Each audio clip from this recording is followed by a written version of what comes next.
I now recognize Dr. Miller-Meeks from Iowa for 5 minutes of questions.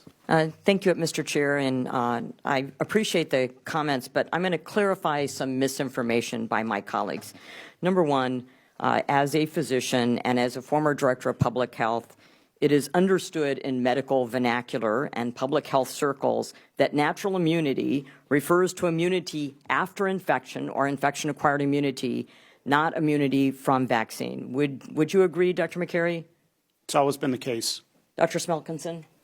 I mean, it's all the same cells being generated. In that sense, I guess it is natural, both of them, but one is a therapeutic and one is from the virus. Correct. And Dr. Tan? No, I mean, agreed that, you're generating the same cells to produce immunity to protect yourself. So in that sense, they're both natural. Correct. But when we say natural immunity, we are referring to infection-acquired immunity. I want us to have the same language. And the reason that's important is because although I agree with almost everything Dr. Barra said, where I disagree was that natural or infection-acquired immunity was not discounted.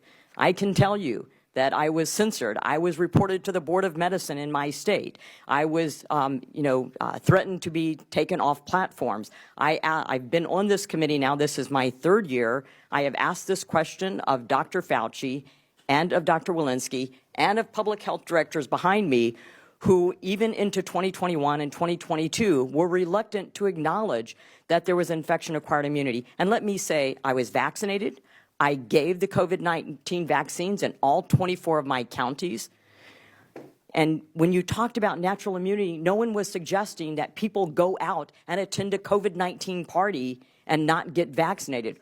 What we were asking for the nuance that you mentioned, which was that we acknowledge that there is infection-acquired immunity, and therefore we risk stratify who we recommend vaccinations to, especially when you don't have enough vaccine to go around and it's extraordinarily costly. That prepares us for the next pandemic.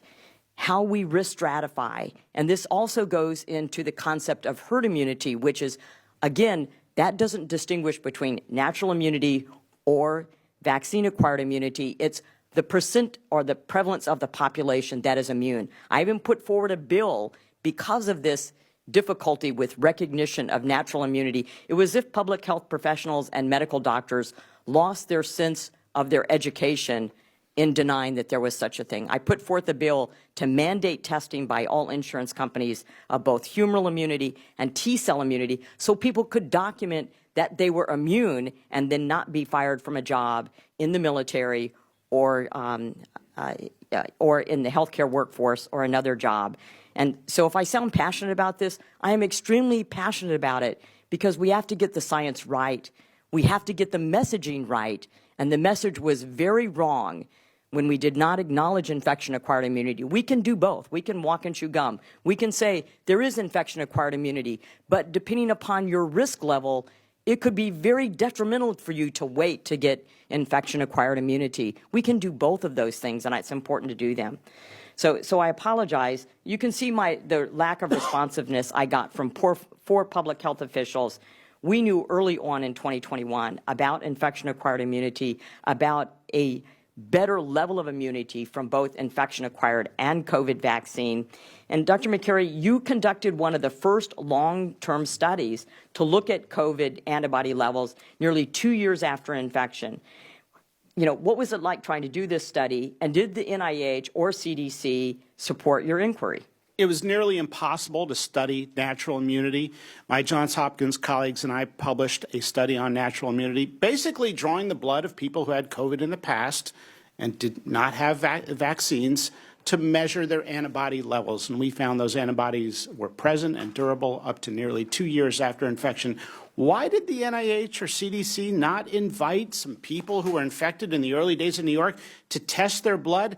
No one was supposed to talk about natural immunity. It was misinformation, even if it was scientifically valid, because they thought maybe somebody might try to get the infection. So let's not be honest with the American public. That's the basis for it, and that's what public health officials told me privately. So like me, you have no idea why they ignored it.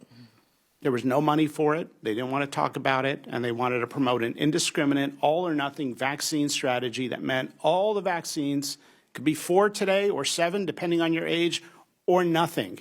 And if you don't do all of them, you're not fully vaccinated and you don't meet the criteria of the Novak-Djokovic doctrine. You're not allowed to travel into the United States. You're not allowed to play tennis outdoors. It was an absolutism.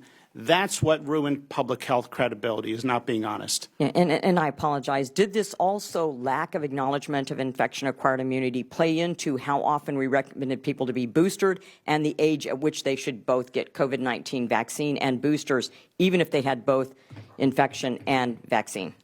Yeah, for public health officials, it was all or nothing. Doctors on the ground were customizing their vaccine recommendations. You've had COVID twice, including 4 months ago.